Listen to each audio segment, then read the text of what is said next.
Mr. Acting Speaker, I'd like to make a brief contribution to this debate and speak in support of the bill. I support the bill because of what the bill actually symbolises. I think the importance of this bill is that it sends a strong message that racism is not acceptable in this community. It's not a good thing to have in our community. And that's been brought home to me this week when in my electorate and also in my own community where I live, an anonymous letter was distributed to a whole range of households, and it seeks to build distrust in the community, and it seeks to do things which this bill is actually aiming to say is not acceptable behaviour. And I'd like to talk about the example in my electorate because it highlights that we need to do a lot more in this area. I think this bill alone does not address the issue sufficiently. We need to make sure that we have the appropriate education in our community to make sure we address the issues and causes of what gives rise to this sort of hateful behaviour. I think experience has shown laws by themselves don't necessarily bring out the changes in behaviour. It's an important ingredient, but not a full answer to that. And Mr. Acting Speaker, that, as I mentioned, over the past week, my community has received in its letterbox an anonymous flyer, and on the heading of that flyer it says, "Warning, mosque proposed in your area." And the anonymous letter seeks to ask people to express their concerns to me, as a local MP, that the proposed mosque, which is to be built adjacent to Smithfield Cemetery on Smith Road at Epsom South. Unfortunately, the letter, by its very nature, tends to imply that my office or I had something to do with it by naming my office as the person they should go to lodge their complaint about this proposed mosque. At the outset, I would like to make it very clear, neither I nor anybody in my office has anything to do with this anonymous letter. I do not endorse its contents. I do not support the ideology behind it. The views expressed here could be no more different to my personal views than they are. In fact, apart from being factually incorrect in many ways, it's designed to sow disharmony and create panic in my community of Cuddler, which has been a very successful multicultural society. And I can speak as a resident who's lived in that area for over 60 years, and as a boy I could actually count the number of houses in the community on my two hands. And I can tell you that even when I was a boy, we had people from a whole range of different ethnic backgrounds, and we had a harmonious community. So I remember as a boy having friends from Italian background, Greek background, Bulgarian, Russian, French, and there was a sprinkling of Anglo-Australians as well. Hungarians? Sorry? There were some Hungarians, yes. But we took care of each other as a community, and we still do. Over the time, the cultural mix of Cuddler, where I live, has changed as some of the children of the first European migrants have moved from the area to other parts of Adelaide and Australia seeking new opportunities.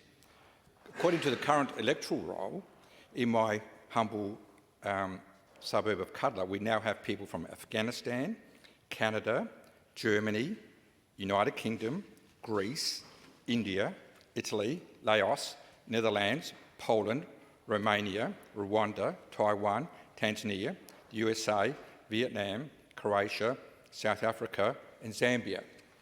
So you can understand why, as a resident of Cuddler and as local MP, I would not endorse what the Nazi symbol symbolises.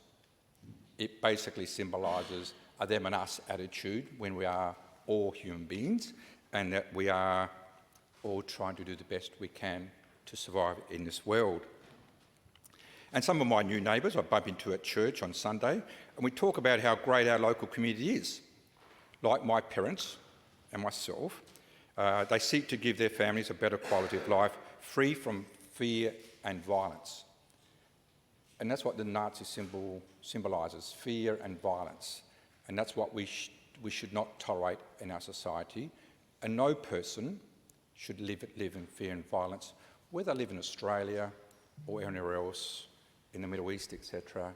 Nobody should live in fear and violence. I still live in Cutler, after all those years. I've raised my children in the area, and like most new arrivals in the area, call Cutler my home. And I still believe we're a community which cares for each other, irrespective we started our life's journey. This is why I found the anonymous letter sad, hurtful, and unnecessary. Now, I understand that some people in our community are doing it tough at the moment, but we're all better when we work together as a community. This ideology of division that the anonymous letter promotes has led to disastrous outcomes in other countries and other times. All it does is bring pain to many people, often those least able to defend themselves, and for this and many other reasons, I have decided to speak out. If people have concerns which they feel they need to address, they can approach their local MPs, myself and other local MPs, or whoever they believe is the decision maker. They don't have to write anonymous letters to deal with these issues or to get their attention. The anonymous letter asks that people in my electorate approach me to stop the mosque in my community. Well, apart from the advice being wrong, the application is a development application, and it would be quite improper for me to interfere with that process apart from making representations. And it's assessed by an independent assessment panel. Neither I nor the state government can improperly interfere with the process. I'm aware that the application has been lodged.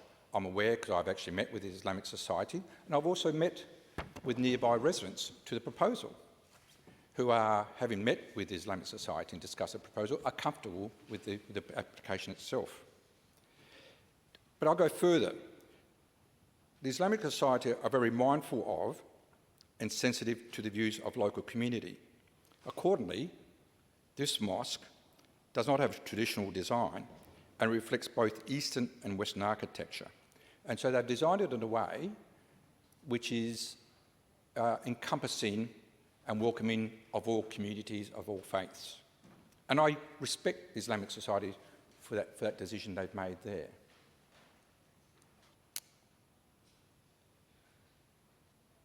Mr. Acting Speaker, in my view, Australia has been very successful in integrating migrants. Yes, initially there are some problems in the first generation, but by second and third generations, the migrants become Aussies very quickly. And the extreme and hurtful views expressed in this anonymous letter are not new, though. The language and views expressed in the letter are no different to those used to attack post-World War II migrants, including Italians, Greeks, Yugoslavians, and many others from post-World War Europe. Those migrants also were on the receiving end of this type of hateful mail. And I recall when I was researching another matter, I saw a letter advertising a rental, and the sign said, "No Italians or dogs allowed." That is a sort of hateful message which is Nazi symbols represent. So it's a lot of people affected by racism. And that's why I'm a bit cautious about banning things. I'm not sure how effective that can be. I can understand why we're doing it. But we need to make sure that in dealing with these sort of issues, we educate people on what this means, but we also attack those sources of those issues too. We need to make sure we understand why people are behaving in this quite highly inappropriate way. And then, more recently, people from Asian background, the next group of migrants to be on the receiving end of this type of behaviour. And at the moment, fortunately, it's people from Africa and the Middle East who now joined my community, who are on the receiving end of this attack. I think this attempt to divide our community And that's what symbols like the Nazi symbol do, is seek to divide communities. They just seek to, the message is that there are us and them. You know, it's in our society it should be about, we're all about us. I'm quite proud to live in the area I live in.